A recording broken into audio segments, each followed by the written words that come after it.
Good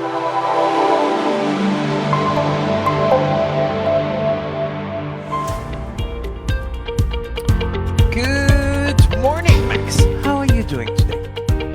I'm doing well. How are you, Julien? How's Paris? How's the evening? What's new? I'm annoyed today. I wish I Oh, could tell you everything is great and beautiful, but today it's not quite there. Um, tell me. Is this a how do I? couch-worthy thing? You want to get on the couch? Oh, yeah, it is. All right. And All it's right. a story of two companies because I thought the story would end with the first one. It's a story of two companies. That's a story of a telco provider. And it's not Oh, even for myself. I'm handling the account for someone else, and it's incredibly frustrating. I gotta get it out. Do you mind if I get started? let's do it. Let's do it. Tell me your story. What are you So feeling? here is the thing. I signed up for someone, family member, um, a while ago, for a very cheap package. I don't even want to give you the price. You're gonna be jealous. Very cheap phone package, unlimited phone, unlimited SMS, and a certain amount of data that is plenty enough, actually more than what the person needs. We've been using the package for a while and everything is fine. Obviously, it's not my phone, so I'm not checking the bill every single month. I don't care. Uh-oh. But Uh-oh. then I start checking the bill a few months back and it was no longer that cheap price. It was still cheap, but it was more. I didn't pay attention to it. I just realized that they gave more data. It was the initial package was already more than necessary. Now we had definitely way more than necessary. Mm. Still fairly cheap. I let it go. I didn't want to bother calling the hotline. And then a few months pass again, and then I'm getting questioned. Do you know why my bill is suddenly so much higher? I was checking the other day, and it feels it's really not what I signed up for. And now the bill is double of what it used to be. So double of Ooh. cheap is still not crazy expensive, but it's double. But it's not cheap. Yes, exactly. It's no longer cheap. And now we got that phone with unlimited calls, probably placing 12 calls a year.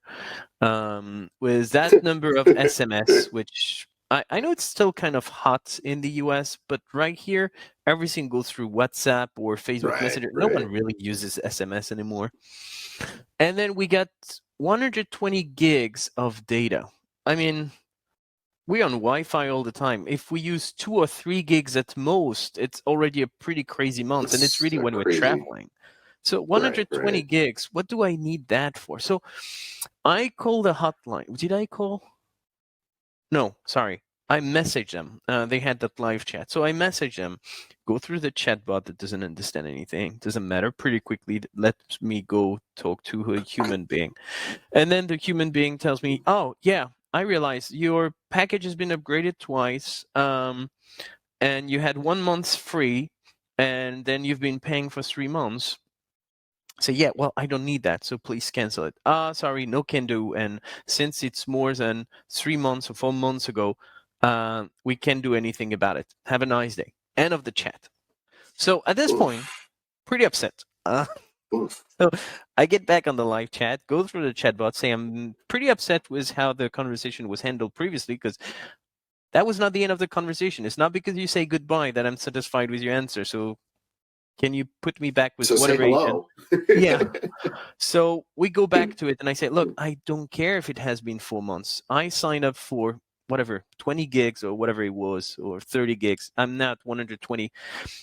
Can we make it logical? Okay, I've missed the deadline, but first, I did not ask for this. You upgraded us, and it's not an upgrade because we're paying for it. So you upgraded our package without our consent. Yes, I probably had 4 months to realize it, but honestly, if I need to check my bills to realize you're screwing me off, that's probably that your methodology is not the right one. And third, can you just look at usage? I guarantee this person is using less than 2 gigs a month. You're selling 120 gigs. Can't you see there is something completely wrong with that? Yeah, but again, has been 4 months. There's nothing we can do about it. So I said, look, if you can do anything, I guarantee your competitors can. Sorry, not doing anything. I wish you have a very nice day. End of conversation. Mm. So I did go to the competitors. I found one with a similar package to the one I had originally. Again, 30, 40 gigs, whatever it is. Way too much for what I need, but the other options are like 100 meg. Definitely not enough anymore. So we take this package, not as cheap as the first one, but good enough. I go back to the original one. I need to ask for special code. They don't even try to keep me or retain me in any way. Okay, you got your code, which confirm your identity to the new guys that you can keep your phone number. And then I'm now with a new provider. I sign up, fairly easy. Everything is clear. The provider's logo starts with a C and it's an orange logo. Everything is fine. You will receive your SIM card in a few days. As soon as you receive it, click here, we activate the line, everything is good. Wait for a few days, I see nothing coming. So what's happening? So I go on their website, I contact them and I say, you should have received an email, probably a reminder by now, because it happened a few days ago. And I'm like, I did not receive anything. How is that possible? And I check my mailbox, and then looking at the emails I deleted, I realize there is an email about my SIM card coming, but it's not coming from that orange logo starting with a C. It's coming from another company altogether with a black and red logo starting with an N. And I'm like, is that the email you sent me? Because I thought it was a scam. That's not your company name. Yeah, we're just a reseller, and basically they make it look like it's their product, but they do two things. First, they just resell it, and that's another company doing it, and this other company is an MVNO. So basically, my original provider that I just fired is going to provide the same package for a cheaper price. For more. And I'm like, what world do I live in? Because they are providing the same package for less money. They definitely have margin. And since there is even a middleman, they probably have much less margin. They lost me for it does not add up. It does not make any sense. Plus, there is this other part of the story where I'm signing with someone and that's someone else, and at no point they try to connect the dot. Terrible customer experience all over through 3 different providers. I just had to get it out of my system. What do we do with that? So it's interesting. When you started this, before you got to the second carrier, there's a whole thread here of low-cost customers not getting good treatment and not being valued. And the irony that you were doing this for a relative and you're actually a very high-value customer. You're doing for your whole family and everything else. And just the short-sightedness of, I've got ironclad policies that I'm going to do nothing about. And no thought to, well, yeah, on the books, what I see, this person isn't a high value, but no way to ever have any upsell or any future when you're screwing somebody like that. So that piece, I mean, we haven't even gotten to the juicy stuff yet, but that was just a really rich example of short-sighted, which, times are getting harder. I think we're going to see a lot more stuff like this, but that part was just a stupid move on their. So I just want to make sure I got this right. They magically upgraded you without telling you, and then told you that because you didn't find it for 4 months, too bad, you're taking this upgrade that you didn't ask for. And you'd be surprised, that's very standard practice here in France. It's not one vendor doing this, they are all doing that. They keep upgrading your package all the time, and you don't have to opt in, but you do have to opt out. And you have that one single email informing you, which, how often do you read this advertising emails from your provider? Right. And how often do you go to that level of details on your bills? To me, that's almost scam, but it seems to be common practice. It is. It's at least evil and nefarious, if not illegal. Okay, so that sucks. I don't even know what to say. You ended up back at your first carrier. It just makes me laugh. And why the hell would you ever think to look at that email from the carrier you just left and no one told you, oh yeah, by the way, when you get your notification, it's going to come from here. I guess I have 85,000 unread emails in my Google inbox. Which is why you now have to pay for storage, by the way. Yes. There's that whole story. Yeah, that's pretty incredible. And I mean, they lost twice because so there are three providers, right? The first provider that I have left, the second one that seems to be only a middleman, more of a reseller of some sort, and the third one that is a reseller of its own because, yes, they sold a package, but ultimately they use the first one's network. So the first one, they've lost twice. They've lost me as a customer, and I was a small customer. So they probably don't care that much. And it's probably better if I'm bringing them troubles that the money's not worth it. I get that. That makes sense. They should be probably a little bit clear about this. You get this cheap package, but there's going to be no support whatsoever. Then that's fair. You know what you sign up for. Still disappointing, but anyway. Yeah. But they've lost a second time because they actually get me as a user of their network again, just through a different provider with much thinner margins. And I'm just wondering, I don't know if there is something they could have done better. Because trying to play the devil's advocate here, how badly do you want to keep your cheap customers that bring no value and will never upgrade? You probably want to lose them. And yes, they could look at the big picture, but they probably don't have the tools to realize that I have that potential. And I remember a woman I have a ton of respect for many years ago talked about banks and said, and there's this pocket of customers they have who they would just really love to go somewhere else, and they want to provide them with a support experience that encourages them to go somewhere else. The retiree who has a savings account that pays $3 a month and calls twice a month and demands to talk to a person and costs them $20 a month, costs the bank $20 a month to tell them, yes, your check has been deposited. And, I think a lot of that now, automation is such that there's very few people who will at least do a little of it. But I don't know. Everything about screwing your low-end customers is reprehensible, except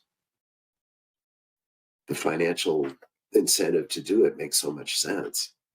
I think you're right. I think we can say the first part was a bad experience, but maybe was designed to be a bad experience. Maybe that was a purpose. I think it probably was. The third part, going through a reseller and losing margin, yeah, it's probably true for me. Maybe it's not true for all of their customers, or maybe again, small customers and they don't care that much. They rather focus on the big fish. So if they do this to you again, and in April you're calling them, who are you going to call? Are you going to call the first guy? Are you going to call the middleman? Or are you going to call the people actually doing it? Because if they don't have to support you, then maybe the margin they win. You're right. Yeah, probably the network itself costs nothing. How twisted is that? Yeah, well, we do this in our world as well, right? Every now and then you can work for a tech company that externalize a service because that's really what is expensive. And other company could do it better, and you cut some of your margin, but you know that the profit is going to be better because you're going to cut your costs by doing that. Maybe that one is not bad. There was, however, two things that I feel went wrong. The first one is sending me emails. I sign up with one logo and I receive an email from a second logo.